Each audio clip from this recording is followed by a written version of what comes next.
Every family has a story. Some stories are loud and exciting. Some are funny. Some are hard. And some are all three things at once. This is one of those stories. This is the story of a dad who wasn't perfect, but showed up anyway. And sometimes, that's the most important thing a person can do. Now, before we get to the good part, we have to be honest about something. This dad made some mistakes when he was younger. Not terrible, horrible, no good mistakes. Just the kind of mistakes people make when they're still figuring out who they're supposed to be. We all have those.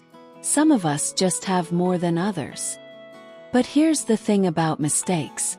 They don't have to be the end of your story.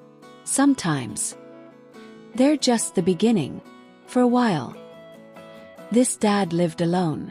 Just him, his apartment, and a bowl of rice. Now, there is nothing wrong with rice. Rice is a perfectly good meal. Rice has fed people for thousands of years. Rice is reliable. Rice is honest. But rice, eaten alone, in a quiet apartment, night after night, is a very particular kind of lonely. He didn't talk about it much. That wasn't really his style. He just kept going, day after day, quietly, alone, until the day everything changed. One ordinary day, he got some news. The mother of his children had just had triplets. 3 babies at the same time.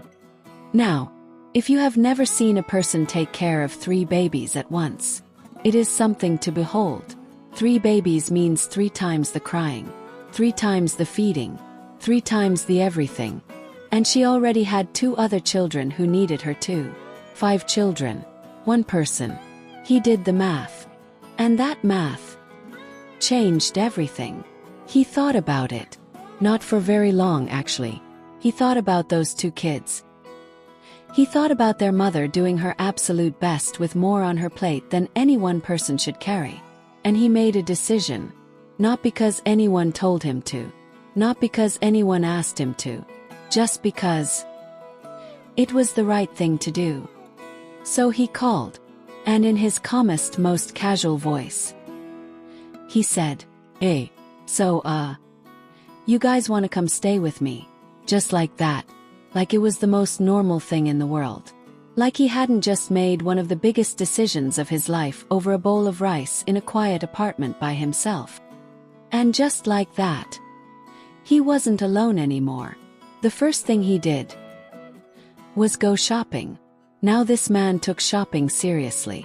He walked through that store like he was on a mission. Which he was. He picked up shirts, put them back, picked them up again, compared them, held them up to the light.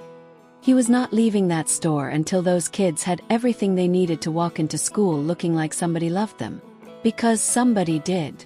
He got them clothes. He got them phones so they could always reach him. He got them a laptop so they wouldn't fall behind in school. He got them an Xbox, because he remembered what it felt like to be a kid. And kids need to play. Now, about the cooking. This dad could cook. On the weekends. When he had time.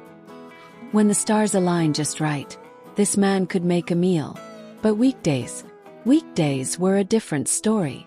On busy weeknights, when work ran long and time ran short, he made breakfast for dinner, which is a perfectly respectable meal that millions of people enjoy all around the world. Toast, maybe some bacon if he was feeling ambitious. Simple, warm, ready in 10 minutes. The kids ate eggs. Quite a few times. Other nights it was pasta or rice. Simple meals, honest meals. Not fancy, not complicated. But here is what was never simple. And never complicated. He always sat down with them. Every single night. No matter how tired he was. No matter how long the day had been. He put down whatever he was doing. Pulled up a chair. And sat across that table from those 2 kids. And he listened. About their day. About their friends. About everything. About nothing. He was just there. present. And if you have ever had someone be truly present with you over a simple meal, you know that is worth more than any fancy dinner in any fancy restaurant in the world. The kids noticed things. They noticed that the apartment was always clean when they came home. They noticed that he checked their homework. Not perfectly, not always correctly, but he checked. They noticed that he remembered little things. Their favorite snacks, the shows they liked, the things that made them laugh. They noticed that when they were sick, he stayed home, not because he had to, because they were his.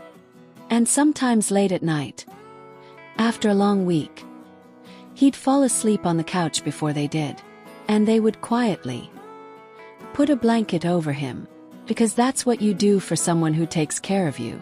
You take care of them back. He was not a perfect dad. He would be the first one to tell you that. He made mistakes. He had hard days. Some days he probably wondered if he was doing it right. Most parents do. But here is what he was. He was present. He was consistent. He showed up on the ordinary days and the hard days and the days when there was nothing but eggs for dinner and a quiet apartment that wasn't quiet anymore. He showed up. And for those two kids, that was everything.